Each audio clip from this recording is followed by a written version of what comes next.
Jesus said, "Heal the sick and feed the hungry."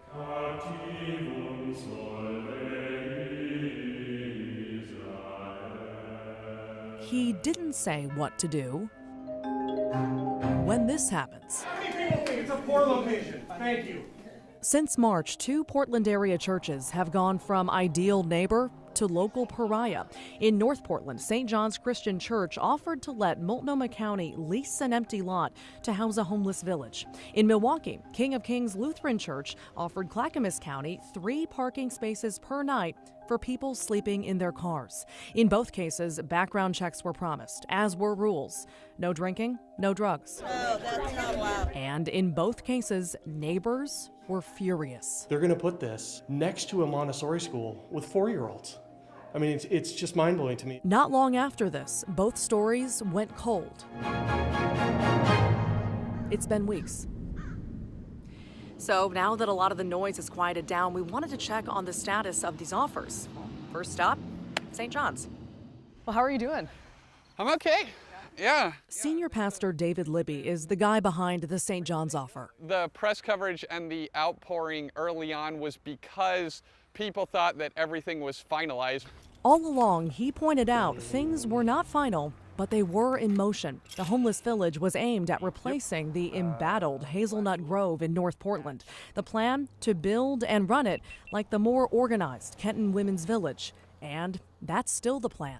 Fear doesn't stop us as a church and shouldn't stop us from doing what's right. That said, plans have been pushed back, probably to next summer, Libby says. The King of Kings car camping pitch has also been delayed at least a few weeks. That pastor didn't want to do interviews. Both churches have been flooded with angry calls and emails. It feels like a personal attack when I get calls that say you're just trying to make your church rich. If we wanted to make our church rich, we would sell that lot. And it's a pushback in a city without big religious ties. Every year, the Public Religion Research Institute conducts a religious census. In 2018, 36% of Oregonians categorized themselves as unaffiliated. Only Colorado and Alaska were higher, with 37%. The national average is 25%. And in states where one religion dominates, some churches help, not with land, but with cash. The biggest example, you guessed it, Utah. Back in 2017, the Church of Latter-day Saints was credited with giving $42 million over the last decade to help Salt Lake City's homeless. In Portland, religion doesn't have that pull, and these small churches don't have that kind of dough. Libby says this church barely operates in the black. What they do have is property. Case in point, a plan that didn't spark anger. Findlay Commons, 38 units of supportive housing for veterans to be built on a parking lot owned by St. Mark's Lutheran Church in Southeast Portland. The church's offer to lease the land was made public earlier this year. It's incredibly rare and it's incredibly valuable. The mayor's spokesperson says in Portland's fight to fix this crisis, land is one of the most valuable resources. They'll take it from anyone, including churches. All we can say is thank you and let us give you the services you need in order to make this a success for you. So we partner with them. They're not doing this in isolation.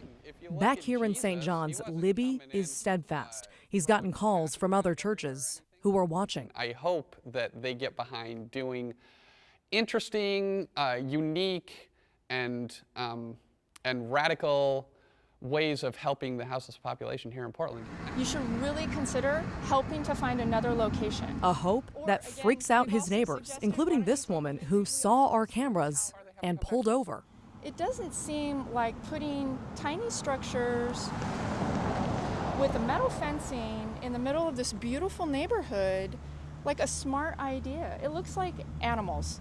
Really, it looks like you're caging humans. All right, guys, so you might have seen in that video, there was a couple in a van parked right by the St. John's Church, just across the street from it. They're actually a homeless couple, and the woman inside told us they're there because they want a spot in this future village, which again, now is a year off at least. That's a while, so yeah. Still a year.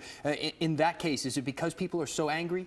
In the St. John's case, no. That pastor tells me other things happened that caused the delay. In the Milwaukee case, that pastor says absolutely. People are so angry they postponed it at least a couple of weeks. You mentioned Salt Lake City, some of the things they were doing, and there are similar kind of efforts happening in other places around the country. But even with those efforts, I'm sure there has been friction there as well. Yeah, this is not unique to Portland at all. In fact, we were researching this, and we all know the acronym NIMBY, Not in My Backyard. We found a group whose name is YIGBY, which is Yes in God's Backyard. They're based in San Diego. They help churches work on the business and PR aspects of helping amid housing crises.